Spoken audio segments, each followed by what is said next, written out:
과거에는 하나를 잘 알기 위해서 거기에 매달려서 실험하고 탐구하고 또 실패를 반복하면서 알매에 도달했지만 지금은 많은 부분을 인공지능이 해결해 주고 있습니다. 사람들이 이제 참 지식에 이르는 길이 달라졌다고 말을 합니다. 이런 엄청난 변화로 인해서 정보를 모아서 전달하는 일을 사람들이 많이 합니다. 정보 홍수의 시대입니다. 사람들은 더 자극적인 정보를 얻기 위해서 애쓰고 있고 더 자극적인 정보를 제공하려고 노력하고 있습니다. 정보를 소비하고 있는 사람들은 자신의 지갑을 열어서 더 자극적인 정보를 제공해 준 사람들의 이익에 봉사합니다. 문제는 자극적인 정보를 찾는 소비 경향입니다. 정보의 맞고 틀림, 옳고 그름의 기준과는 상관없이 더 자극적인 내용을 만들어서 팔고 또 소비하고 있습니다. 정보 홍수의 시대, 정보가 인간의 삶의 편리를 보장한다고 말하는 시대가 되었습니다. 그래서 예루살렘 대학의 역사학자 유발 하라리는 이 시대를 호모 데우스의 시대라고 말합니다. 호모는 인간이라는 뜻이고요. 데우스는 하나님이라는 뜻입니다. 정보를 지배하고 있는 인간이 이제는 하나님 같은 존재가 되었다는 뜻입니다. 과거에는 하나님께서 인간들의 삶을 지혜로 인도하셨다면 이제는 그 하나님의 지혜가 더 이상 필요 없고 정보가 하나님의 자리를 대신했다는 말입니다. 그리고 그 정보가 과거의 하나님처럼 인간의 삶을 인도해 줄 것이라고 말을 합니다. 실제로 우리는 이러한 삶을 경험하고 있습니다. 운전할 때 내비게이션이 우리의 길을 안내해 줍니다.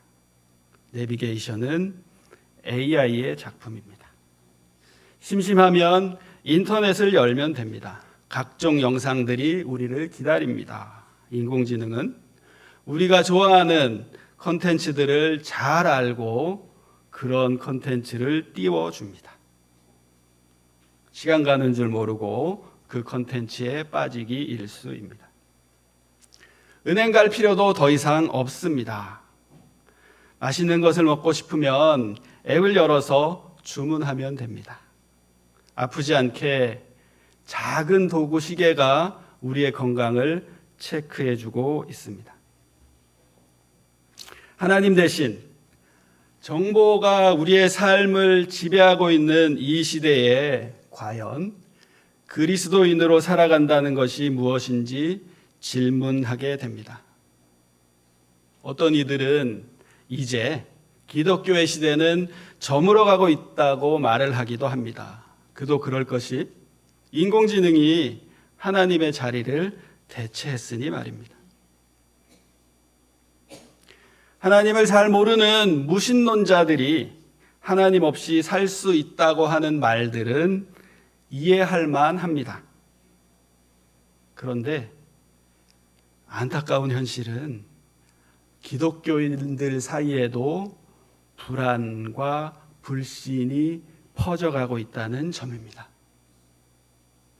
기독교가 무너질 것 같다고, 이제 기독교가 없어질 것 같다고 이야기하는 교인들이 주변에 많이 있음을 보게 됩니다. 물론 제도적인 종교로서의 기독교는 그 수명을 다해가고 있는지도 모르겠습니다. 온갖 관습에 매여서 자신의 기득권만 채우려고 하는 어리석은 교회 지도자들 때문에 젊은 사람들이 교회에 등을 돌리고 있는 것이 사실입니다. 그러나 그렇다고 해서 하나님이 더 이상 필요 없다고 하는 것은 너무나 어리석은 일입니다. 이런 점에서 저는 오늘 여러분들과 함께 하나님으로부터 오는 지혜를 배우고 싶습니다.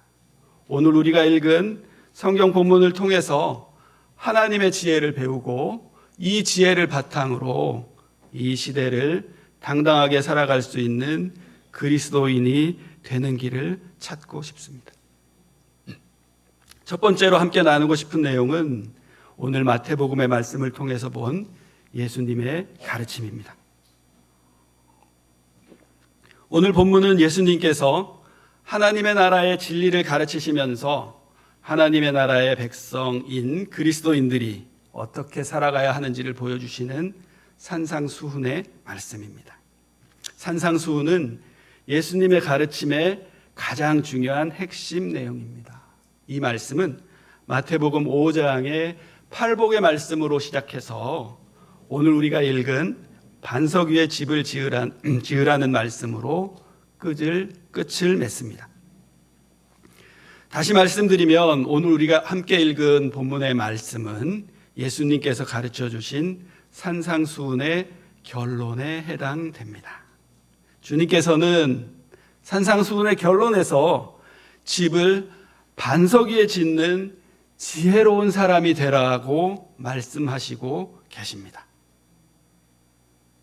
보통 이 본문의 말씀을 이해할 때 반석에 집중해서 생각을 많이 합니다. 그 어떤 환경에서도 흔들림 없는 신앙이 되어야 한다고 강조합니다. 그런데 이 말씀을 조금 더 깊게 묵상해보면 이 말씀의 중심은 반석이 아니라 지혜입니다. 그러므로 예수님께서 우리들에게 가르쳐 주시는 이 산상수훈의 말씀은 하나님으로부터 오는 지혜를 배우고 따르라는 말씀인 것입니다. 주님께서는 지혜로운 사람은 집을 반석 위에 세운 사람이라고 하시면서 어리석은 사람은 집을 모래 위에 짓는다고 말씀하고 계십니다. 그러면서 주님께서는 어리석은 사람이 되지 말고 지혜 있는 사람이 되라고 말씀하시는 것입니다. 저는 이 말씀을 조금 더 이해하기 위해서 마태복음 5장부터의 산상수훈의 말씀을 다시 한번 차근차근 읽어보았습니다. 산상수훈을 읽어가면서 주님께서 어리석은 사람으로 지목하고 있는 부류의 사람들이 있음을 보았습니다. 주님께서 가리키신 어리석은 부류의 사람들은 서기관, 바리새인, 이방인, 거짓 선지자 등이었습니다. 주님께서는 이런 사람들을 통칭해서 외식하는 자라고 말씀하셨습니다. 이들은 어떤 사람들입니까? 당시 이스라엘의 기준으로 보면 소위 말해서 아주 잘 나가는 그런 사람들이었습니다. 서기관은 율법을 필사하고 연구하고 가르치는 율법학자들입니다. 이스라엘 왕정시대에는 왕의 비서 역할을 하기도 했습니다. 바리새인들은 예수께서 활동하던 시대에 사두개파, 에세네파와 함께 유대교의 3대 종파에 들어가는 부류의 사람들이었습니다. 바리새파 중에는 서기관들이 많이 있었습니다. 이들은 율법 준수를 강조하면서 분리주의를 주장하고 자신들만이 경건하고 거룩한 사람이라고 주장하면서 특권의식에 사로잡혀 있던 사람들이었습니다. 또 이방인은 철학에 정통하고 아주 부유한 사람들이었습니다. 주님께서는 이방인과 거짓 선지자들을 가리켜서 하나님의 이름을 활용해서 자신의 이익을 채우는 사람들이라고 말씀하셨습니다.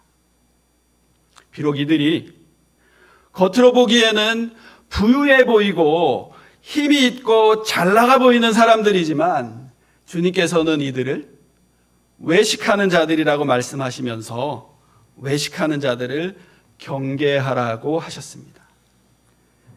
주님께서는 이들을 말은 그럴싸하게 하지만 실제로는 나쁜 열매를 맺는 나쁜 나무들일 뿐이라고 말씀하셨습니다.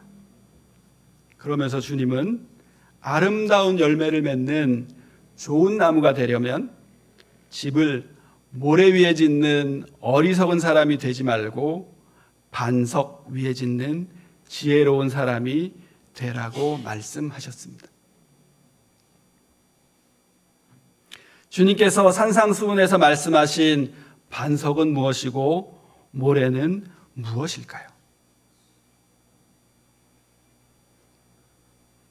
저는 주님께서 말씀하신 산상수훈을 살펴보면서 반석과 모래를 다음과 같이 번역해 보았습니다.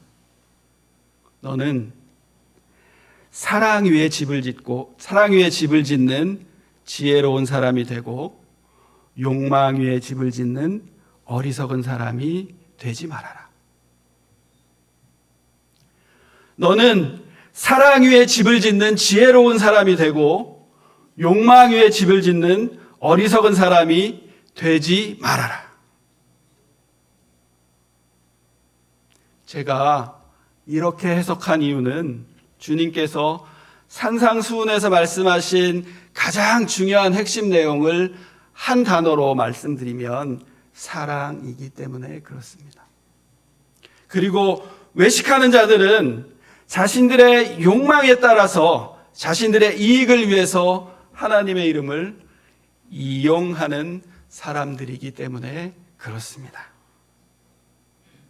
저와 여러분들은 욕망이라는 모래 위에 집을 짓지 말고 사랑의 반석 위에 집을 지을 수 있기를 진심으로 소망합니다. 어떻게 하면 이런 일이 가능할까요? 우리는 먼저 반석 위에 집을 지어도 비는 내리고 홍수는 나고 바람이 분다는 사실을 깨달아야 합니다.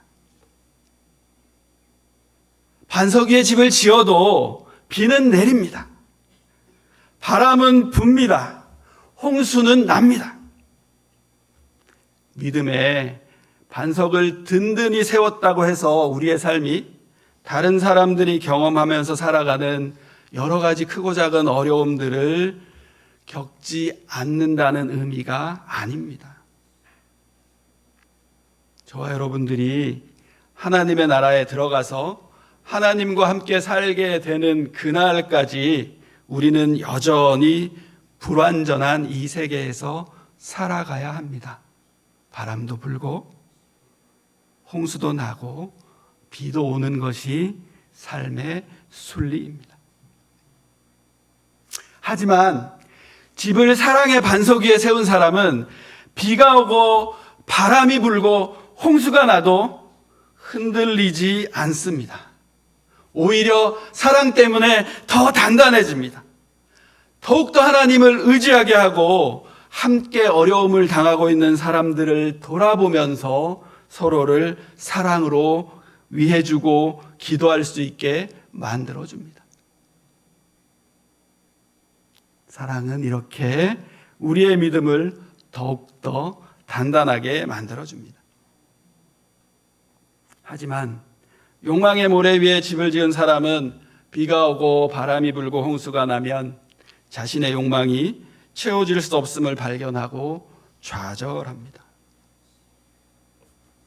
욕망을 채우기 위해서 악한 방법을 이용해서 자기 자신을 망가뜨리기도 하고 다른 사람들을 해치기도 합니다.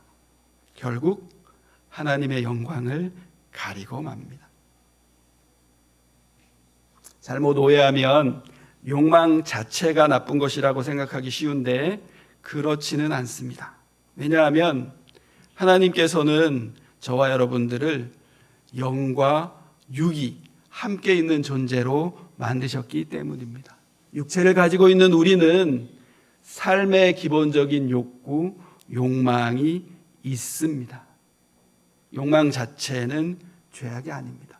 그러나 욕망을 우리의 삶의 욕구를 하나님이 주신 아름다운 방법으로 채우지 않고 다른 존재들을 해치면서 채우려고 할 때 죄가 되는 것입니다. 욕망 위에 집을 지은 어리석은 사람은 평소에는 잘 드러나지 않지만 비가 오고 바람이 불고 홍수가 나면 어리석게도 다른 존재들을 해치는 악의 도구가 되고 마는 것입니다. 부디 저와 여러분들은 욕망의 모래 위에 집을 짓는 것이 아니라 사랑의 반석 위에 집을 짓는 지혜로운 사람들이 될 수 있기를 진심으로 소망합니다. 이상에서 우리는 하나님의 지혜를 배우기 위해서 예수님의 산상수훈을 살펴보았습니다. 이제 두 번째로 바울의 가르침을 한번 살펴보겠습니다. 바울은 예수 그리스도의 사랑의 복음을 자기 나름대로 해석을 해서 그리스와 로마 지역에 전달하려고 애쓴 사람입니다. 원래 바울은 바리새파에 속해 있었던 사람입니다. 바울이 예수를 믿고 따르는 사람들을 그렇게 박해한 이유가 자기가 믿었던 바리새파의 기준이 너무나 강하게 있었기 때문입니다.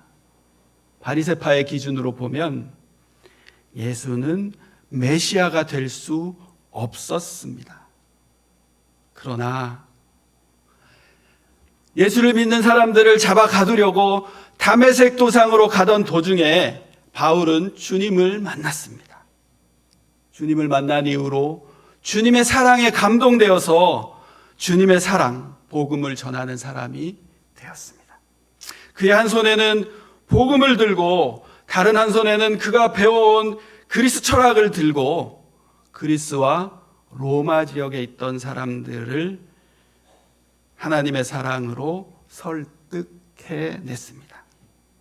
왜냐하면 바울은 어릴 때 그리스 철학을, 유대교를 아주 철저하게 배운 사람이었습니다. 그가 배운 것을 토대로 복음을 더해서 그리스와 로마 지역에 있는 사람들에게 예수 그리스도의 사랑을 전할 수 있었던 것입니다. 오늘 우리가 읽은 성경 본문의 고린도 교회는 그리스 남부에 있는 도시입니다. 헬라 문명이 매우 발전돼 있었고요. 무역도 매우 활발했던 도시입니다.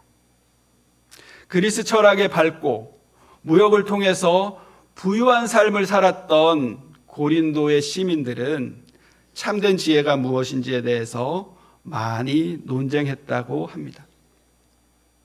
이런 전통이 오늘 우리가 읽은 성경 본문에서도 잘 드러납니다.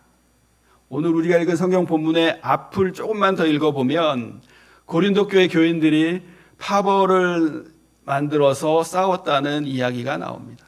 나는 바울파, 나는 아볼로파, 나는 베드로파, 나는 이것저것 다 싫어, 예수파야.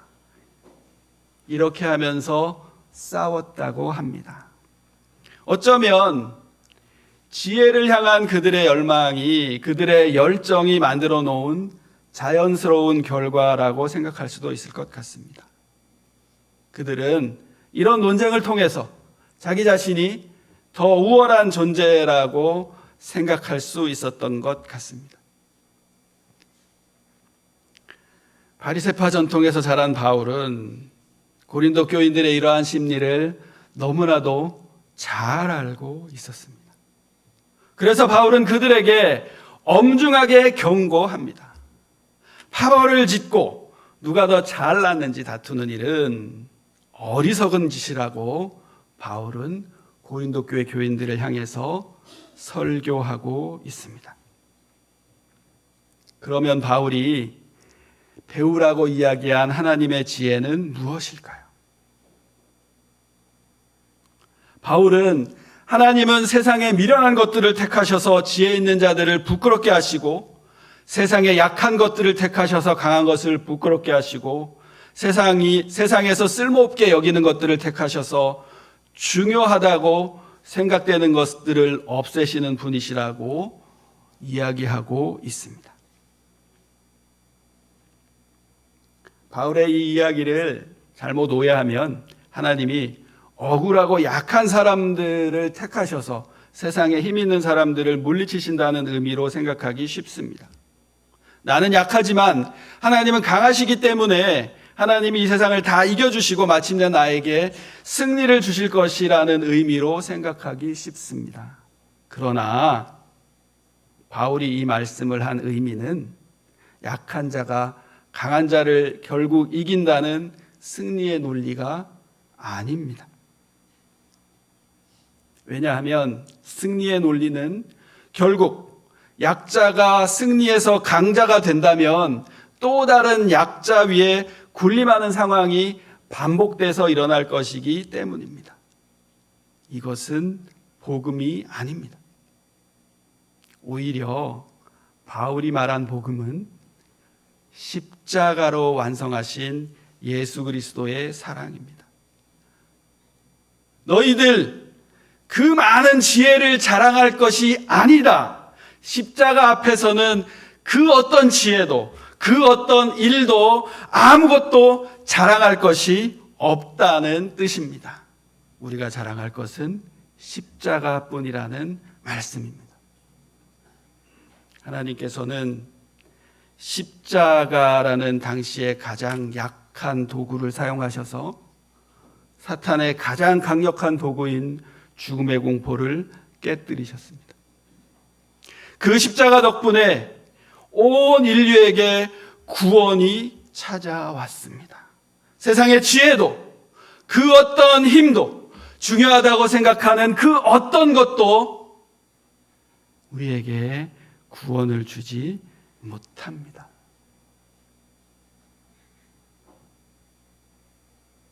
당시 사람들은 십자가를 보는 것조차 싫어했습니다. 왜냐하면 십자가는 로마 제국에 반역한 흉악범들의 사형틀이었기 때문입니다. 그런데 이 십자가가 하나님께서 사용하신 구원의 도구가 되었습니다. 주님은 너무나 약하신 모습으로 아무 말씀도 없이 너무나 어리석게도 십자가에서 처형당하셨습니다. 그렇게 돌아가시는 모습은 당시 사람들의 보기에는 너무나도 어리석고 너무나도 한심한 선택이었습니다. 그래서 예수님의 십자가를 본 사람들은 이렇게 외칩니다. 예수야! 힘이 있다면 힘을 보여달라.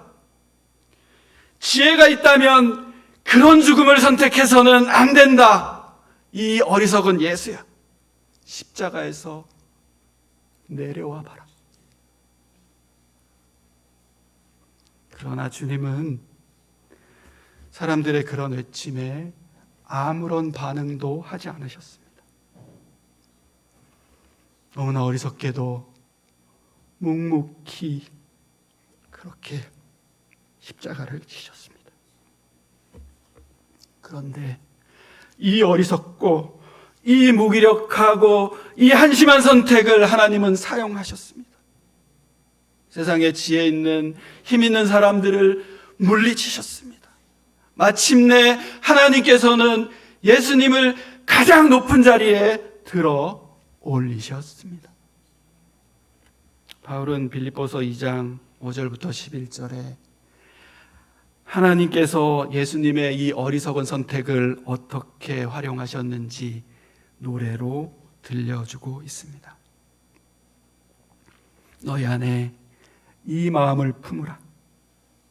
곧 그리스도 예수의 마음이니 그는 근본 하나님의 본체시나 하나님과 동등됨을 취할 것으로 여기지 아니하시고 오히려 자기를 비워 종의 형체를 가지사 사람들과 같이 되셨고 사람의 모양으로 나타나사 자기를 낮추시고 죽기까지 복종하셨으니 곧 십자가에 죽으심이라. 이러므로 하나님이 그를 지극히 높여 모든 이름 위에 뛰어난 이름을 주사 하늘에 있는 자들과 땅에 있는 자들과 땅 아래에 있는 자들로 모든 무릎을 예수의 이름에 꿇게 하시고 모든 입으로 예수 그리스도를 주라 시인하여 하나님 아버지께 영광을 돌리게 하셨느니라. 이 얼마나 아름다운 노래입니까? 이 얼마나 멋진 노래입니까? 하나님은 너무나도 어리석어 보이는 예수 그리스도의 죽음을 사용하셔서 세상의 모든 존재가 그 이름 앞에 무릎 꿇도록 하셨습니다. 이 놀라운 십자가의 지혜가 저와 여러분들 가운데 있기를 진심으로 소망합니다. 가장 극심한 고통의 상징이기에 너무나도 어리석어 보이는 십자가를 사랑의 서사로 바꿔주신 하나님은 오늘 우리에게 욕망의 모래 위에 집을 짓지 말고 사랑의 반석 위에 집을 짓는 지혜로운 사람이 되라고 말씀하십니다. 어떻게 하면 이 일이 가능할까요? 저는 아우구스티누스의 가르침을 통해서 그 방법을 알려드리고 오늘 말씀의 결론을 맺으려고 합니다. 아우구스티누스는 그리스도인들은 이 세상 가운데 살아가면서 구체적으로 사랑을 실천하면서 살아가는 존재라고 말하고 있습니다. 모든 일을 할 때에 사랑으로 행하라고 가르쳤습니다. 사랑의 윤리학입니다. 그런데 사랑으로 행하라는 이 말을 자칫 오해하면 주관적인 함정에 빠지게 됩니다. 왜냐하면 어떤 사람이 그릇된 행동을 하고도 그 사람의 행동의 동기가 사랑으로 한 것이라고 우길 수 있기 때문에 그렇습니다. 예를 들어서 스토커가 다른 사람을 따라다니면서 그 사람이 원하지도 않는 폭력을 행사하면서도 나는 너를 사랑해서 이렇게 한 거니까 괜찮아 이렇게라고 말할 수 있기 때문입니다. 그래서 아우구스티누스는 사랑으로 행동하는 방법에 대해서 조금 더 구체적으로 이야기를 하고 있습니다. 아우구스티누스는 하나님께서 이 세계를 창조하신 방법을 설명하면서 성부, 성자, 성령 삼위일체 하나님께서 인간을 만드시고 인간 아래에 동물, 식물, 무생물 등의 자연세계를 주셨다고 설명합니다. 인간은 위에 하나님, 아래 자연 가운데 있는 존재라고 아우구스티누스는 말을 합니다. 이 인간이 세계를 향해서 사랑할 때에 인간 위에 계신 하나님은 향유하는 방법으로 사랑하고 인간 아래에 있는 자연과 세계는 이용하는 방법으로 사랑하라고 아우구스티누스는 말합니다. 향유라는 말은 라틴 말로 프루이라는 말인데요. 여기에서 영어 단어 프루츠가 나온 것입니다. 우리가 맛있는 과일을 먹을 때 우리 마음이 즐거워지고 행복해지는 것처럼 하나님의 세계는 그렇게 향유하는 것입니다. 반면에 이용은 라틴 말로 우티인데요. 여기에서 영어 단어 유즈가 나온 것입니다. 자연 만물은 우리가 잘 이용해서 선하게 쓰는 것이지 그것 자체가 결코 향유의 대상이 될 수 없습니다. 아우구스티누스는 향유와 이용의 관계가 바뀌면 안 된다고 말을 합니다. 아우구스티누스는 엄중하게 경고합니다. 비록 성직자라고 하더라도 하나님의 세계를 이용해서 자신의 이익의 도구로 삼고 물질적인 세계를 향유하고 숭배한다면 그는 성직자가 아니라 사탄의 도구일 뿐이라고 강력하게 말을 합니다. 그리고 비록 물질적인 세계에서 일하고 있는 신분이 낮은 사람이라고 하더라도 진정으로 하나님을 향유할 줄 알고 물질을 이용하는 사람이라면 그는 하늘나라에 속한 사람이라고 말합니다. 우리는 아우구스티누스의 이 가르침을 잘 들었으면 좋겠습니다. 십자가 사랑을 잃어버리고 십자가를 잃어버린 교회와 교인은 참된 그리스도인이 아닙니다. 안타까운 것은, 너무나 안타까운 것은 오늘날 한국교회가 하나님을 이용해서 자신의 이익을 얻으려고만 하고 물질적인 풍요를 향유하려고 하는 것은 아닌지 하는 점입니다. 하나님께서 보시고 너무나 안타까워하실 것 같습니다. 혹시 우리가 하나님을 이용하고 물질을 향유하려고 하는 마음은 없는지 다시 한번 되돌아볼 수 있기를 진심으로 소망합니다. 혹시 우리가 하나님께서 나와 함께 사랑하면서 살라고 보내주신 나의 가족과 교우들과 이웃들을 사랑으로 향유하지 않고 이용의 대상으로만 생각하면서 살고 있지 않은지 다시 한번 되돌아볼 수 있기를 진심으로 소망합니다. 혹시 우리가 물질적인 풍요를 이용의 대상으로 생각하지 않고 향유의 대상으로 생각해서 물질을 숭배하면서 살아가고 있지는 않은지 다시 한번 되돌아볼 수 있기를 진심으로 소망합니다. 저와 여러분들은 하나님의 나라에 함께 입성하는 그날까지 욕망의 모래 위에 집을 짓는 어리석은 삶을 살지 않고 사랑의 반석 위에 집을 짓는 지혜로운 사람들이 될 수 있기를 진심으로 소망합니다. 말씀의 결론으로 안도연 시인의 사랑한다는 것은 이라는 시를 함께 읽어드리겠습니다. 사랑한다는 것, 길가에 민들레 한 송이 피어나면 꽃잎으로 온 하늘을 다 바치고 살듯이 이 세상에 태어나서 오직 한 사람을 사무치게 사랑한다는 것은 이 세상 전체를 비로소 받아들이는 것입니다.